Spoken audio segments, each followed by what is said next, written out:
उत्तराखंड में बीजेपी ने 59 उम्मीदवारों की पहली सूची जारी कर दी है, जिसके बाद से ही पार्टी में बगावत के सुर सुनाई दे रहे हैं। कहां कौन सा नेता नाराज हुआ है, अब वो भी आपको बताते हैं।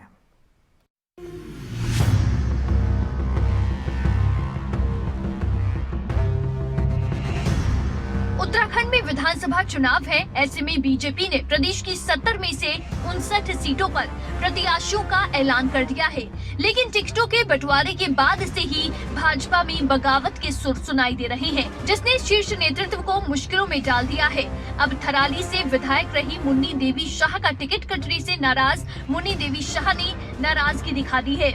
मुन्नी देवी शाह का कहना है कि उन्होंने विधायक रहते हुए तमाम कार्य किए, बावजूद इसके पार्टी ने उनका टिकट काट दिया है। वही टिकट कटने के बाद अब मुन्नी देवी शाह ने 2022 में निर्दलीय चुनाव लड़ने का फैसला लिया है।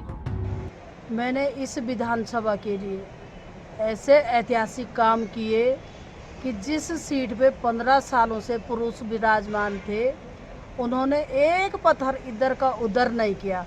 आज इतने अच्छे काम करने के बावजूद 2-2, 3-3 महाविद्यालय खोलने के बाद, हॉस्पिटल का उच्चीकरण करने के बाद, इतने दुरस्त और बृहद क्षेत्रों में रोड पहुंचाने के बाद जो मेरा टिकट कटा, मैं शीर्ष नेतृत्व से पूछना चाहती हूं कि किन कारणों से मेरा टिकट कटा। 100% 4 ब्लॉक की जनता मेरे साथ थी और आज मेरा टिकट काट के एक कांग्रेस पृष्ठभूमि के व्यक्ति को टिकट चला गया, तो आज जनता आहत है कि हम किसके साथ खड़े रहेंगे। उधर गदरपुर में भी भाजपा नेताओं की बगावत देखने को मिली है। दरअसल बीजेपी ने गदरपुर में कैबिनेट मंत्री अरविंद पांडे को प्रत्याशी बनाया है, जिसको लेकर वरिष्ठ भाजपा नेता और कई कार्यकर्ता नाराज दिखाई दे रहे हैं। इसी नाराजगी के चलते अब गदरपुर में भाजपा नेता रविंद्र बजाज ने पार्टी को बाय बाय कह दिया है।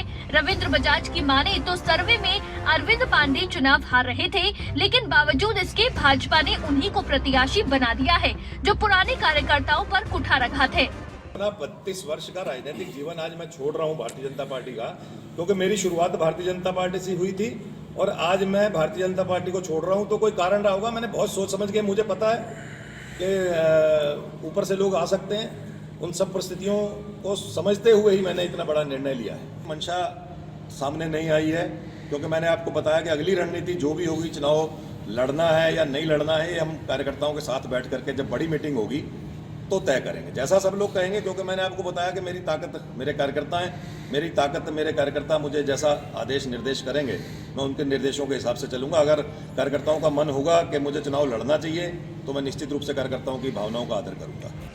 बीजेपी में ऐसी ही बगावत रुड़की में भी देखने को मिली है। दरअसल रुड़की में बीजेपी ने लगातार 2 बार से विधायक रहे प्रदीप बत्रा को प्रत्याशी बनाया है, लेकिन इस सीट पर दर्जनों लोगों ने दावेदारी पेश की थी।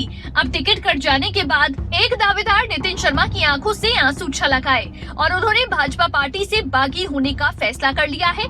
साथ ही उन्होंने निर्दलीय ही चुनावी मैदान में उतरने का ऐलान कर दिया है। इस दौरान नितिन शर्मा ने विधायक प्रदीप बत्रा पर भ्रष्टाचार के आरोप भी लगाए। पार्टी के फैसले से बहुत निराशा है और सभी रुड़की वासियों में बहुत निराशा है, सभी साथियों में बहुत निराशा है और उन सबके जो लड़ाई है जनता की, हम लड़ेंगे और जनता ने फैसला लिया है। कल सभी साथियों ने, माताओं ने, बहनों ने, सबने आग्रह किया कि ये चुनाव हम लड़ रहे हैं और आपने खड़ा होना है और इस जनता की लड़ाई को हम लोग पुरजोर तरीके से लड़ेंगे।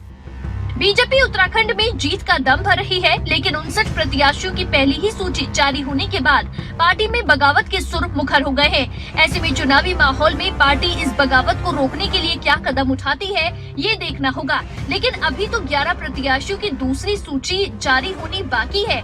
ऐसे में ये बगावत इस चुनावी समर में पार्टी के लिए कहीं बड़ी मुसीबत न बन जाए।